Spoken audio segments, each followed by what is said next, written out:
Cosine ng 1/4. Yun yung topic namin kanina. Kasi cosine negative cosine, tapos sine negative sine. Spherical. Tapos gaganon-ganon kami sa rakya. Tapos si Orban yung so, paano yung ganon? Loto to. Aray.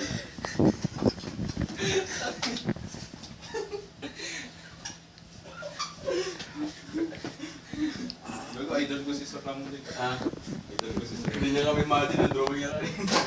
Pre, yung blackboard pre, x-axis. Ayaw ko magkakali yung video ni Joe. Ay, wag pre, wag kang ganyan. Tapos nagtanong ulit yung polo doon na isa. Hindi sa amin dahil, hindi siya. Okay. Sir, ano bile. Kanina, pero naka-video to, imuhug ko yung kape ko. Hindi. Sabi ni Abdul, sabi niya, Sir, bile x-axis. Tapos sabi niya sa kanina, okay. Bigla siya nag-explain, pre.